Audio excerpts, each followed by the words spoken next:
બેટા આજે હું તમને લોકોને ટોપ 5 ગવર્મેન્ટ એન્જિનિયરિંગ કોલેજ જે ગુજરાતની છે જેમાં તમારે લોકોએ ટાર્ગેટ કરવો જોઈએ એડમિશન માટે, જ્યાં આગળ પ્લેસમેન્ટ બહુ સરસ થાય છે એ ગવર્મેન્ટ એન્જિનિયરિંગ કોલેજ વિશે હું વાત કરીશ. અને જો તમારે બેટા ફ્રી ઓફ કોસ્ટ 2026ની બોર્ડની એક્ઝામની પ્રિપેરેશન, ગુજકેટની, જેડબલની અમારી સાથે કરવી હોય તો સ્ક્રીન ઉપર એક નંબર આવે છે, એ નંબર તમારે વોટ્સએપ મેસેજ કરવાનો છે અને ત્યાં લખવાનું છે બોર્ડ 2026, રાઈટ. સૌથી પહેલી સૌથી ફર્સ્ટ જે ગવર્મેન્ટ એન્જિનિયરિંગ કોલેજ કહેવાય એ છે એલડી કોલેજ, જે અમદાવાદમાં આવી છે. જો ગવર્મેન્ટ એન્જિનિયરિંગ કોલેજમાં તમે જેડબલઈ મેન્સ થ્રુ પણ એડમિશન લઈ શકો છો અને ગુજકેટ પ્લસ બોર્ડના બેઝ પર તમે લોકો એડમિશન લઈ શકો છો.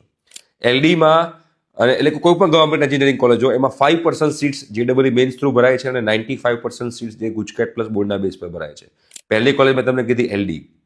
બીજા નંબરે જે કોલેજ આવે ગવર્મેન્ટમાં એ આપણે કહી શકીએ ડીડીયુ, ધરમસિંહ દેસાઈ યુનિવર્સિટીમાં ગવર્મેન્ટ કોલેજ છે, તો ડીડીયુ તમે લોકો ગણી શકો છો. ત્રીજા નંબરે તમે લોકો ગણી શકો છો એમએસયુ. ચોથા નંબરે તમે લોકો ગણી શકો છો વીજીસી, જે ચાંદખેડામાં આવી છે, એમએસયુ બરોડામાં આવી છે. અને પાંચમા નંબરે બીવીએમ, બિરલા વિશ્વકર્મા મહાવિદ્યાલય, જે આણંદમાં આવેલી કોલેજ છે.